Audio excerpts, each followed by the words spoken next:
présenté le projet de la construction de la prison des Saké à Goma. Et la note d'information a été présentée au Conseil des ministres. Mais ce qui est différent pour ce contrat-là, c'est un partenariat public-privé. Puisque quand je présentais au Conseil des ministres, j'ai dit que le Trésor public n'a pas de l'argent pour la construction des prisons telles que levées lors des autres conseils des ministres. Et que j'ai une proposition à faire au gouvernement qui pouvait nous avancer. Et j'ai présenté dans une note d'information lors d'un conseil des ministres ma proposition qui a été validée. C'était quoi exactement? La majorité de nos prisons sont construites dans les centres-villes, puisque dans les temps du temps colonial, il n'y avait pas autant de population. C'est ainsi que la prison de Mouzézé, qui est en plein centre-ville, dérangeait les différentes populations environnantes. Quand j'ai présenté ces projets, on a eu à nous réunir avec les différents ministères sectoriels qui interviennent. On a été avec les infrastructures, l'urbanisme, l'aménagement et les affaires foncières, puisque on devrait intervenir dans la province du Nord Kivu pour avoir un terrain pour construire cette prison-là. Et les experts ont eu à travailler, ont fait plusieurs descentes, et finalement, les consortiums qui avaient gagné le marché, puisqu'on a suivi toutes les procédures et on avait l'anneau. Quand les consortiums a été accepté à notre niveau, ils ont produit leur cahier de charges et les ITPR ont validé les cahiers de charges. Et chaque fois, malheureusement, cette prison, on avait terminé déjà des gros ouvrages, il restait les finitions et la guerre a éclaté. C'est déjà tollé, c'était une prison de 3500 personnes construite sur des normes modernes. C'est-à-dire quoi? C'est-à-dire il y avait les centres de loisirs, il y avait les ateliers de formation professionnelle, il y avait le cafétéria, il y avait l'infirmerie, et on est arrivé là, ça n'a pas évolué. Et que, avant qu'on commence les travaux, j'avais tous les documents des ITPR avec la validation du cahier des charges, et même quand la construction a commencé, les ITPR étaient sur terrain pour voir, et ils descendaient avec les équipes et l'aménagement du territoire, le ministère de l'aménagement du territoire, chaque fois au niveau des groupes. C'est l'expérience que j'ai vécue pendant mon passage au ministère. Et que cette prison, elle est là. On ne sait pas continuer tous les travaux restants, mais le contrat est là et il est encore viable. Merci. D'accord. Une autre question de curiosité. Est-ce que pendant votre règne ou lors de votre passage à l'administration du ministère de la Justice, vous avez connu la cellule de gestion de projets des marchés publics? Si oui, qui nomme les membres et selon quels critères? J'ai trouvé cette cellule et je n'ai touché personne. Et je les ai laissés. Sûrement, mes prédécesseurs les avaient mis en place. C'est une équipe qui existe depuis quelques années et que, en tout cas, je n'ai pas bougé. Ce sont eux les premières personnes avec qui nous travaillons d'abord au ministère avant d'aller en dehors du ministère. Et c'est cette cellule qui fait le suivi de ces différentes procédures qu'on doit faire pour aboutir à avoir l'anneau et à exécuter le projet.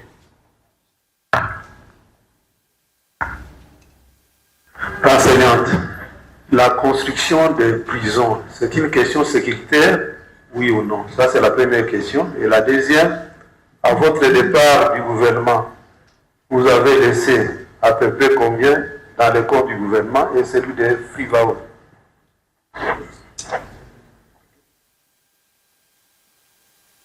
La construction de la prison, elle est sécuritaire. Elle peut ou ne pas être sécuritaire. Elle est sécuritaire surtout pour ce qui est de province dans l'état de siège, puisque la majorité de détenus sont souvent des groupes armés, la majorité. Et comme il y avait pléthore, c'était une priorité pour le gouvernement de construire cette prison pour pouvoir désengorger le Grand Nord, le Sud Kivu et le Nord Kivu. Deuxième priorité qu'on avait au gouvernement, c'était la prison de Makala. On devrait commencer la construction de la prison de Makala. J'ai eu en son temps à obtenir un certificat d'enregistrement pour une étendue de 100 hectares, 100 000 hectares, 100 hectares, je crois, à Mekao. Il y a un certificat là-dessus, puisque au niveau du gouvernement, quand on en discutait, il fallait chercher un partenaire pour pouvoir commencer la construction. C'était les deux prisons qui étaient prioritaires en dehors de certains terrains qu'on avait déjà obtenus dans certaines provinces.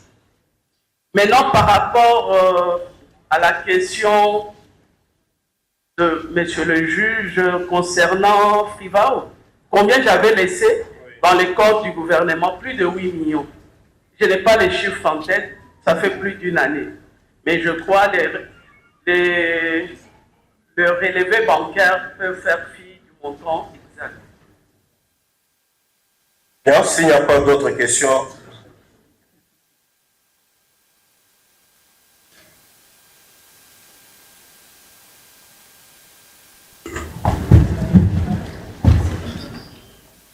Chargé du contrôle des marchés publics, la demande d'autorisation de recourir à cette procédure décrit les motifs la justifiant. Article 42. Il ne peut être passé de marché de gré à gré que dans l'un des cas suivants. Lorsque les besoins ne peuvent être satisfaits que par une prestation nécessitant l'emploi d'un brevet d'invention, d'une licence ou de droits exclusifs détenus par un seul entrepreneur, un seul fournisseur ou un seul prestataire. Point 2.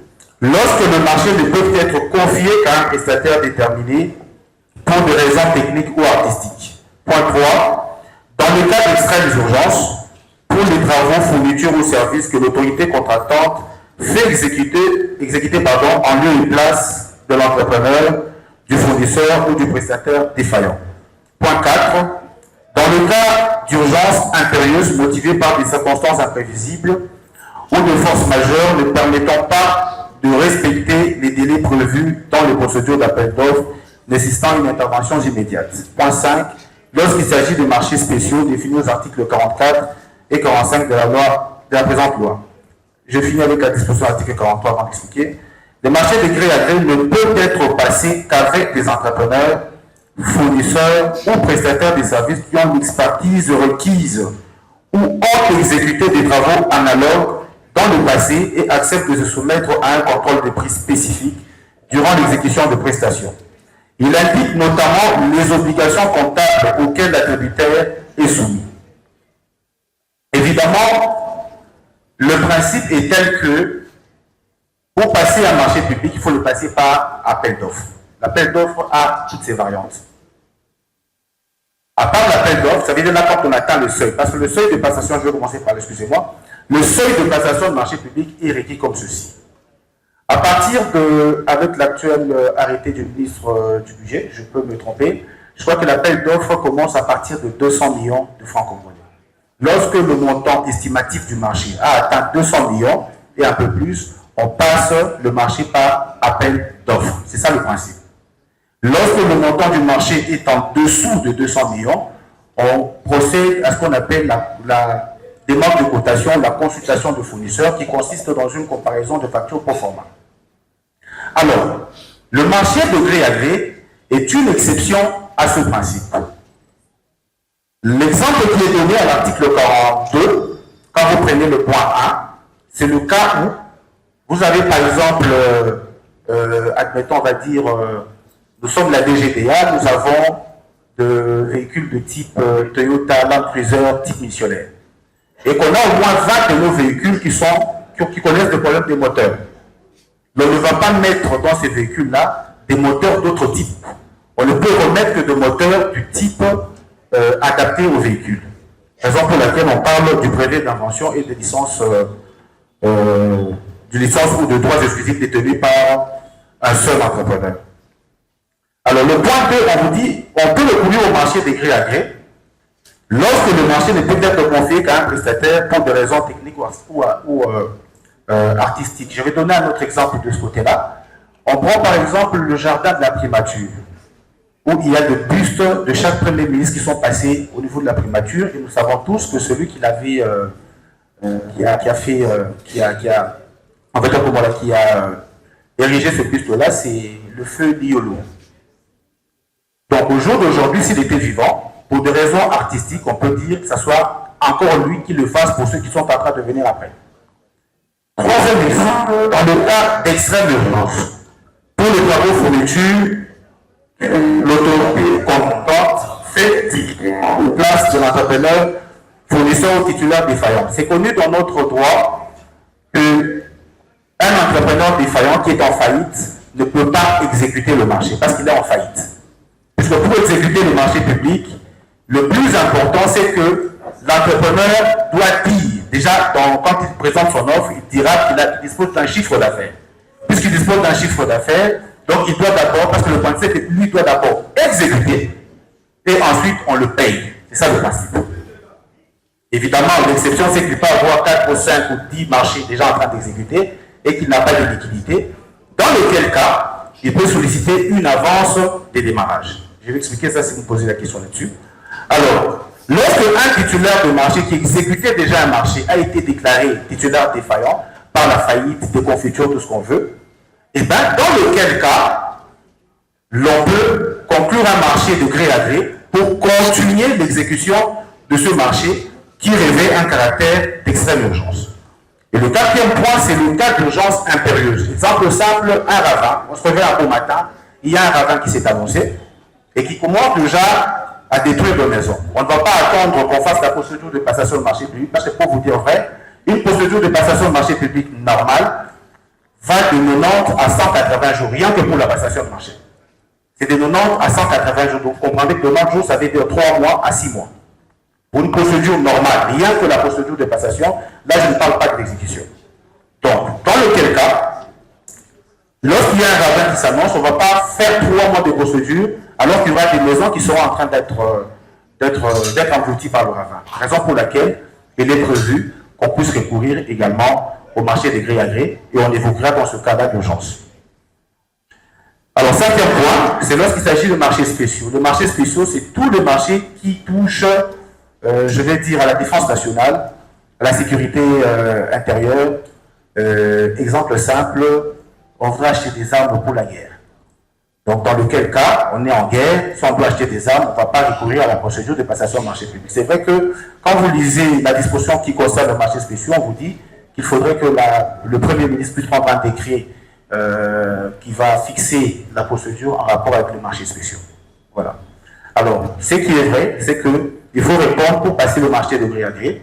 Prioritairement, d'abord, il faudrait préparer un PAO, un dossier d'appel d'offres. J'en ai ramené un. Vous avez un modèle de DAO travaux.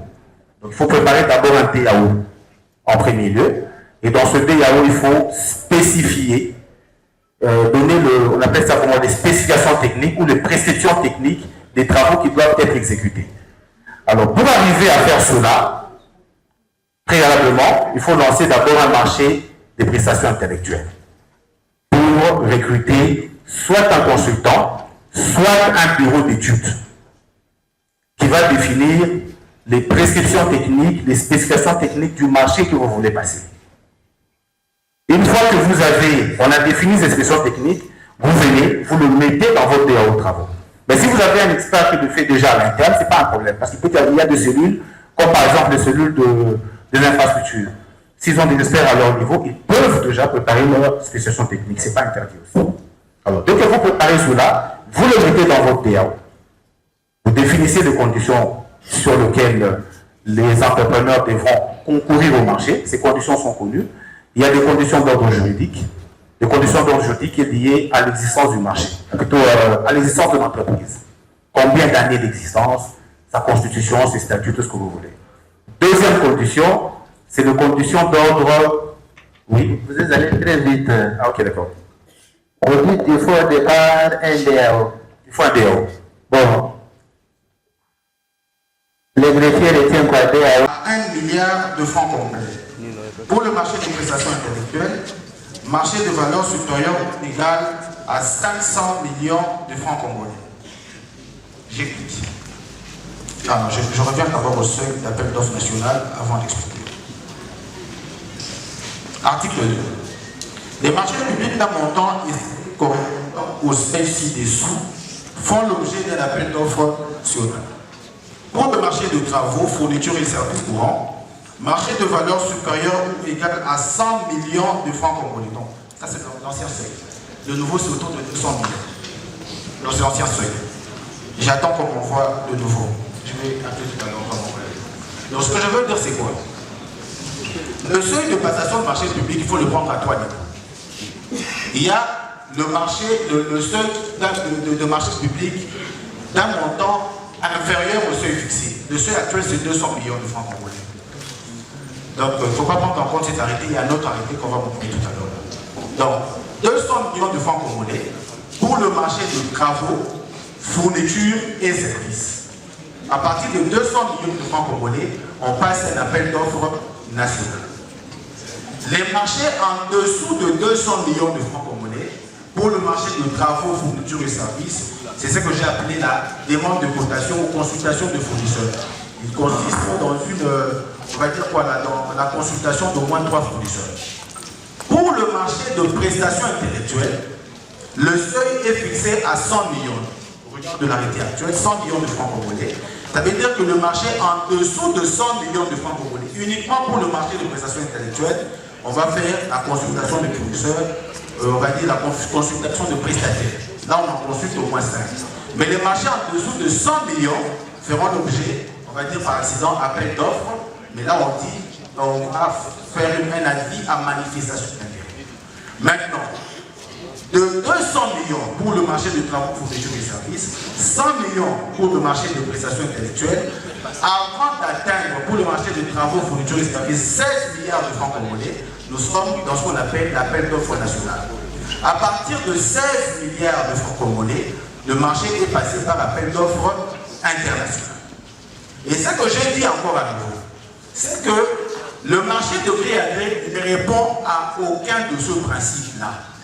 C'est-à-dire, même si le montant du marché est en dessous du seuil, on peut passer un marché de gré à gré. Même si on est dans le seuil d'appel d'offres national, on peut passer un marché de gré à gré. Même si on est dans le seuil d'appel d'offres international, on peut passer un marché de gré à gré, à condition que l'on remplisse les conditions requises à l'article 42 de la loi relative au marché public. Et ces dispositions de l'article 42, vous le retrouvez également dans le décret numéro 23/12 du 3 mars 2023 portant manuel de procédure des marchés publics. Là, vous avez les dispositions des articles 134, 135, 136, 136 du décret que je viens de citer. Je ne vais pas les énumérer en l'heure en large. Mais ce que j'étais en train de vous dire par rapport à la discussion préalable. La discussion préalable est reprise à l'article 134 du décret 23/12 du 3 mars 2023. Dans son alinéa 2, on dit « Les discussions engagées par l'autorité compétente avec les différents candidats doivent être constatées par un procès verbal.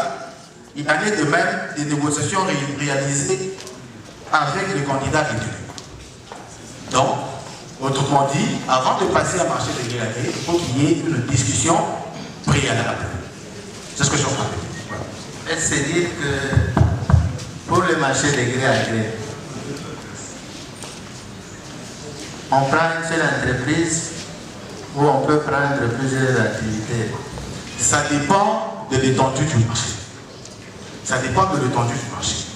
La discussion préalable. La discussion préalable est une discussion qu'on fait au préalable pour voir avec qui on va passer le marché. C'est-à-dire, Ça suppose on a devant soi plusieurs entreprises. parce qu'on dispose d'une base de données. Chaque autorité comptable dispose d'une base de données. Elle doit avoir exécuté plusieurs marchés avec presque toutes les entreprises qui sont reprises dans sa base de données.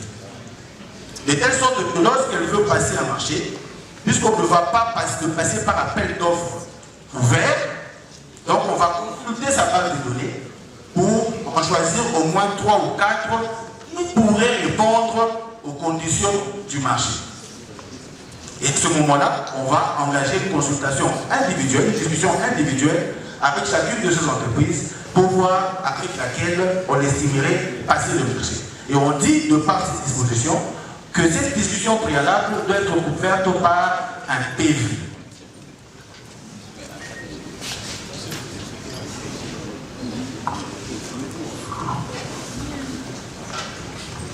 Parce que ce que j'allais aussi dire, c'est que la discussion préalable consistera à regarder quoi? L'existence juridique. Parmi les exigences financières, il y a quoi? On va parler du fisc. Est-ce qu'on est en règle avec le fisc? Est-ce qu'on est en règle avec les cotisations sociales, avec l'INPP? Mais également, on va parler de la capacité financière de l'entreprise. Et après, on va regarder son expérience.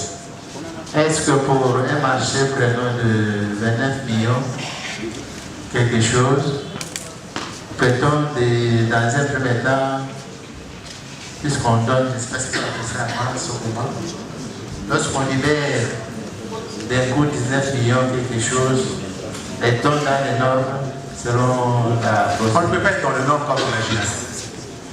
On ne peut pas être dans le norme quand on agit ainsi. Pourquoi? C'est ce que je vous avais dit tout à l'heure. La passation de marché public est faite de telle sorte que l'État ne perde pas de l'argent. J'explique. Puisque l'entreprise avec laquelle on va passer le marché, on aura vérifié en amont pour voir si cette entreprise dispose d'une capacité financière. Donc, le principe étant, l'entreprise doit d'abord exécuter le marché et on aura un calendrier de décompte sur base duquel nous serons en train de le payer. C'est-à-dire, il exécute, après il introduit ses factures et l'autorité contractante paye la quantité exécutée après s'être assuré à travers le bureau de contrôle et de surveillance qu'effectivement les travaux ont été exécutés. Raison pour laquelle lorsque nous construisons nos propres maisons, on ne dépense pas plus parce que le contrôle de surveillance c'est nous-mêmes qui l'assurons. Mais quand on construit pour l'État, c'est que d'un côté vous avez l'entreprise qui construit et de l'autre côté vous avez un bureau de contrôle et de surveillance. Il y a ceux-là qui font contrôle à part, surveillance à part, mais pour moi j'estime que les deux font de paix. Donc vous devez avoir un bureau qui contrôle. L'entreprise exécute sur base de quoi? Sur base de ce qu'on appelait à l'époque le cahier de charges. Ça veut dire les prescriptions techniques établies. Il exécute sur base de ça. Et le bureau de contrôle pour s'assurer qu'effectivement on a respecté les spécifications de matériaux qui doivent rentrer. Ça veut dire tout ce qui a un grand. Et on a fait des choses dans la règle de l'art. Et ce n'est qu'à ce moment-là, sur la quantité exécutée, l'entreprise va introduire sa facture et l'autorité contractante paye cette quantité-là. Et on va aller ainsi jusqu'à la fin. Ça, c'est le principe. Mais l'exception à ce principe, c'est que je vais être une entreprise, je dispose d'un chiffre d'affaires conséquent, mais je n'ai pas de liquidité. Pourquoi? Parce que ce que j'avais en moi, je les ai injectés dans d'autres chantiers que j'avais avant, au point qu'au moment où on me donne l'ordre de commencer, je ne dispose pas de liquidité. Dans lequel cas, La possibilité que la loi donne, c'est que moi, entreprise, je peux solliciter une avance de démarrage. Et la loi dit, pour le marché de travaux et le marché de prestations intellectuelles, l'avance de démarrage ne peut pas excéder 30% du montant du marché. Pour le marché de fourniture et le marché de services, l'avance de démarrage ne peut pas excéder 20% du montant du marché. Mais il y a une subtilité. C'est que l'autorité contractante, puisque je dis que par principe, l'autorité contractante ne peut pas perdre de l'argent, donc l'autorité contractante devra exiger de l'entreprise qui sollicite l'avance de démarrage de couvrir cette avance de démarrage par une garantie bancaire qu'on appelle la garantie d'avance de démarrage et qui doit couvrir le 100% de ce montant-là. Autrement dit, l'entrepreneur devra aller auprès de son banquier. Je ne sais pas qu'est-ce qu'il va mettre en hypothèque, si ça sera un emplissement, je ne sais pas trop. Mais il devra nous ramener à l'autorité contractante une garantie bancaire signée par sa banque du montant que lui sollicite. De telle sorte que s'il prend la poutre de son pacte avec l'argent que l'autorité contractante lui aura remis, l'autorité contractante prendra juste la garantie bancaire, se présentera au guichet de la banque et on lui restitue la globalité de la somme donnée à l'entrepreneur. Parce que le principe, c'est que l'État ne doit pas perdre de l'argent. C'est un principe, ça concerne en passation de marché public. Et nous, en tant qu'autorité d'organisation de marché public, nous sommes tenus de veiller à tout ça. Et d'équipement. Mais qu'en est-il lorsque un marché spécial porte sur les travaux? C'est ce que je suis en train de dire. Parce que j'ai participé à la rédaction de ce décret-là. Je ne peux pas trop en parler, je pense que le décret n'est pas encore pris, puis c'est un projet. Et je vous dis, le marché spéciaux touche à tout type de marché. Ça peut être le travail, ça peut être les fournitures, ça peut être le service, ça peut même être les prestations intellectuelles. Ça dépend. En fait, c'est dans ce projet de décret qu'on a énuméré avec exactitude ce qu'on entend par ça. Je vais même vous étonner, il y a une fois à la RMP, un ministre de l'Intérieur qui voulait acheter des drapeaux parce qu'il a estimé que dans toute l'étendue de la République de Congo, il y avait des drapeaux usagés. Mais il a appelé ça spécial.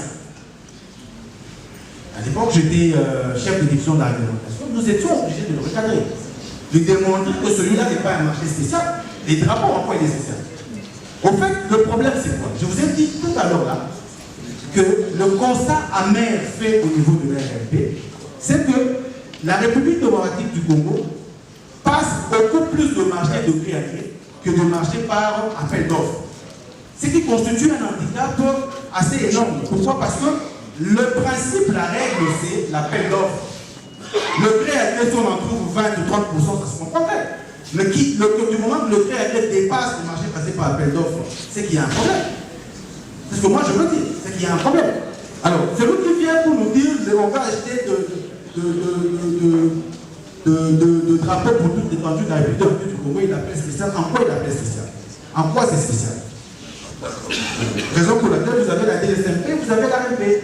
Parce que au niveau de la DGSMP, quand vous dites vous, c'est spécial, il y a ça, il y a ça, il y a ça, le contrôle fait au niveau de la DGSMP va vous recadrer. Alors, en entendant ce décret, la Cour pose la question autrement. En entendant ce décret, qui n'est pas encore pris, bien entendu, vous êtes parti du constat et vous émettez les souhaits de voir tout ce qui s'est constaté dans la pratique de passation de marché public être corrigé. Alors, sur la même question, la Cour veut autrement savoir l'autorité contractante a-t-elle compétence pour revêtir un marché de caractère spécial? Ça serait pas facile. Ça serait pas facile. Pourquoi? Parce que c'est ce que je viens de vous dire pour le cas des drapeaux. La Cour a dit a-t-elle compétence? Non.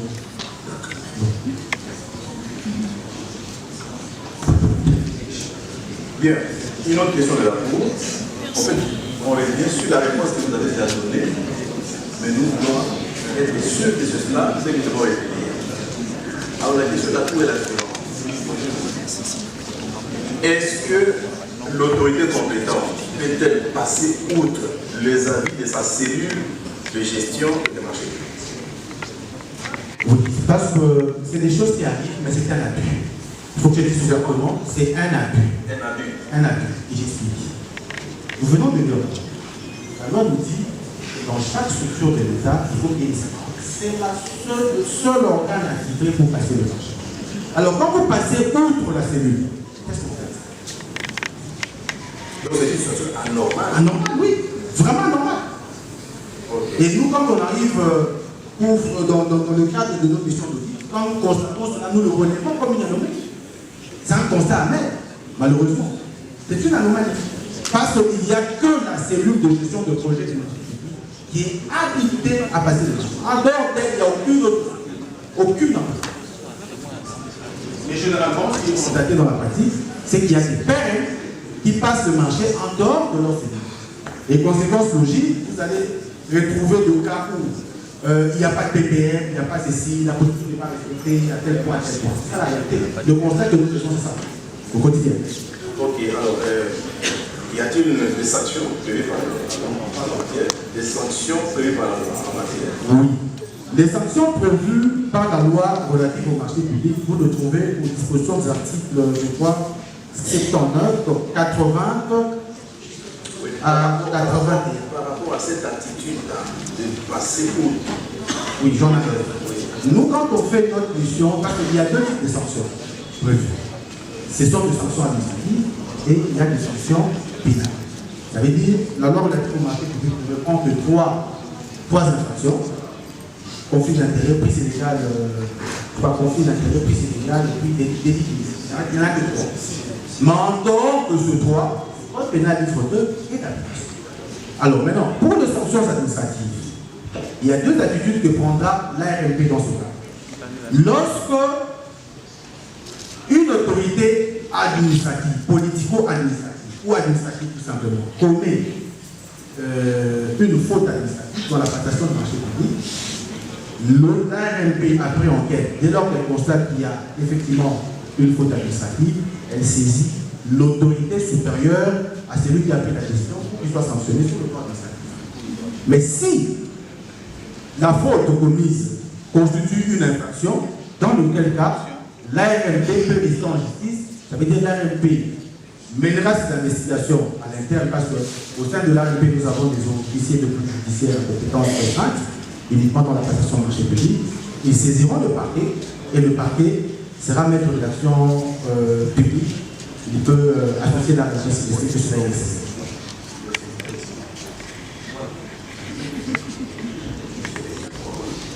Oui.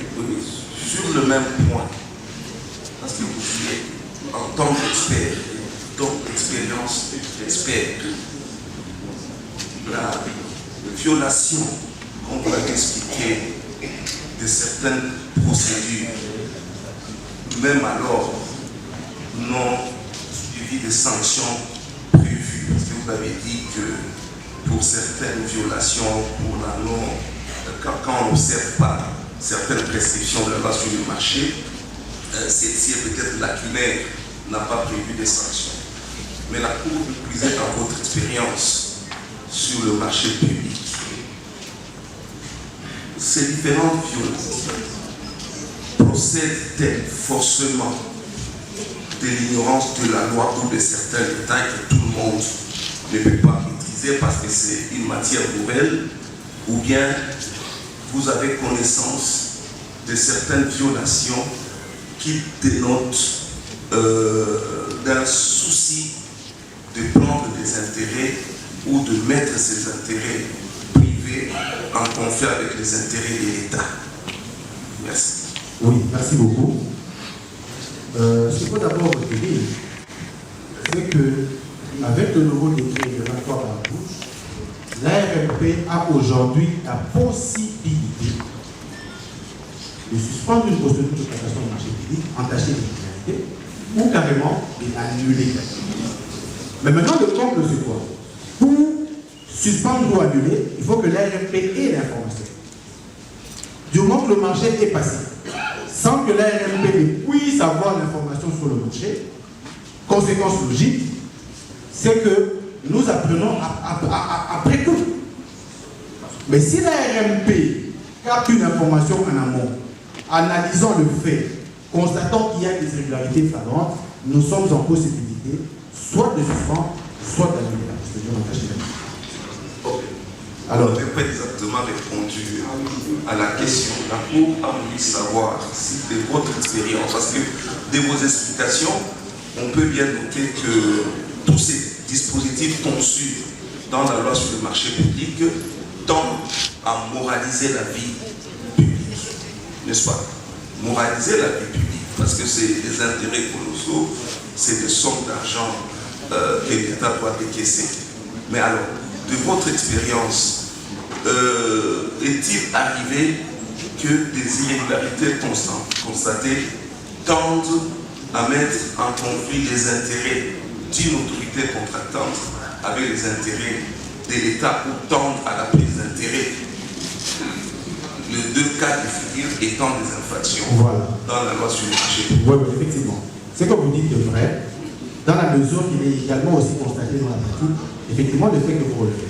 C'est-à-dire, celui qui sait qu'il fonctionne en marge de la loi évitera à tout prix la RMP, évitera à tout prix la DSAP.